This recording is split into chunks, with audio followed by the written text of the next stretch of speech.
Hi friends, அனைவருக்கும் வணக்கம். தங்க நகை கடன் வாங்கியவர்களா நீங்கள்? அப்போ அவங்களுக்கான வெளியாகியுள்ள சற்று முன் வெளியாகியுள்ள சூப்பரான அறிவிப்பு தான் என்னென்னா, நகை கடன் வைத்துள்ளவர்கள் தற்போது முக்கியமான மகிழ்ச்சியான அறிவிப்பு என்று வெளியாகியது. அதில் என்னென்ன அறிவிப்புகள் வெளியாகியுள்ளன என்பதை இந்த பற்றி தான் இந்த வீடியோவில் பார்க்க போகிறோம்.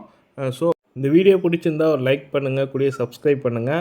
சப்ஸ்கிரைப் பட்டன் ப்ரெஸ் பண்ணிவிட்டு கூடிய பெல் பட்டனையும் ப்ரெஸ் பண்ணிங்க. அப்போ தான் நம்ம போடுற வீடியோ உடனுக்குடனே உங்களுக்கும் கிடைக்கும். நீங்களும் மிஸ் பண்ணாமல் பார்க்கலாம். வாங்க வீடியோக்குள்ளே போகலாம்.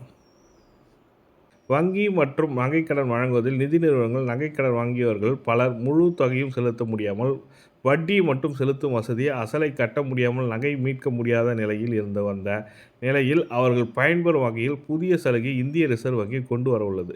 அந்த புதிய சலுகையின்படி வீடு வாகனம் கடன் போலவே இஎம்ஐ எனப்படும் மாத தவணை முறையில் விரைவில் நகைக்கடனுக்கு கொண்டு வரப்பட உள்ளது.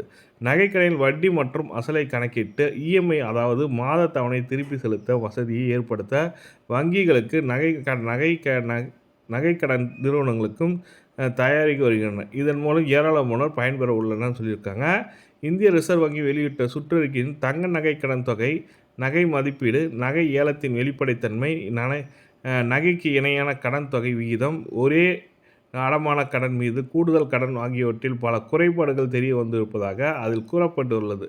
இந்த புதிய முறையின் கீழ் நகை கடன் பெறுபவர்கள் அசல் மற்றும் வட்டி இரண்டையும் சமமான மாதத்தில் தவணை இஎம்ஐ கடன் காலத்தில் தொடக்கத்திலிருந்து செலுத்த வேண்டியிருக்கும். தங்க கடனுக்கான லோன் வாங்குவது குறித்து வங்கிகள் மற்றும் நகைக்கடன் வாங்கும் நிதி நிறுவனங்கள் ஆலோசித்து வந்தன. இதனைத் தொடர்ந்து நகைக்கடன் வங்கியில் புதிய வசதியாக இஎம்ஐ திட்டத்தை அறிமுகம் செய்ய வங்கிகள் நகைக்கடன் நிறுவனங்கள் நடவடிக்கை எடுத்துள்ளன. அதன்படி பெறப்படும் நகைக்கடனுக்கு வட்டியை மட்டும் கட்டாமல் குறிப்பிட்ட காலத்தை சேர்த்து வங்கிக்கான அசலையும் கூடவே மாதத்தவணை போல் கட்டணும்னு சொல்லியிருக்காங்க. அசலையும் வட்டியும் மாதத்தவணை போல் கட்டணும்னு சொல்லியிருக்காங்க. இதனால் குறிப்பிட்ட ஆண்டுகளில் நகைக்கடன் அடைவதுடன் அசலை கட்ட முடியாமல் நகையை ஏலம் விடுவது தவிர்க்கப்படும் என்பதால் வாடிக்கையாளருக்கு நன்மை ஏற்படும் சொல்லியிருக்காங்க. இந்த புதிய விதிமுறை விரிவில் அமல்படுத்த உள்ளன. இதன் மூலம் நகைக்கடன் வங்கியவர்களுக்கு மகிழ்ச்சியான அடைந்துள்ளனர். அடுத்த அறிக்கையாக மத்திய நிதியமைச்சர் நிர்மலா சீதாராமன் அம்மா அவர்கள் பார்த்தீங்கன்னாக்கா நகைக்கடன் குறித்து ஒரு முக்கியமான அறிவிப்பு வெளியிட்டார். அதன்படி வங்கி அல்லாத அடகு நிறுவனங்கள் சில விதிகளை பின்பற்றுவதில்லை என்றும் அவைகள் ரிசர்வ் வங்கி விதிகளை பின்பற்றாமல் நகைகளை ஏலம் விடுகின்றன.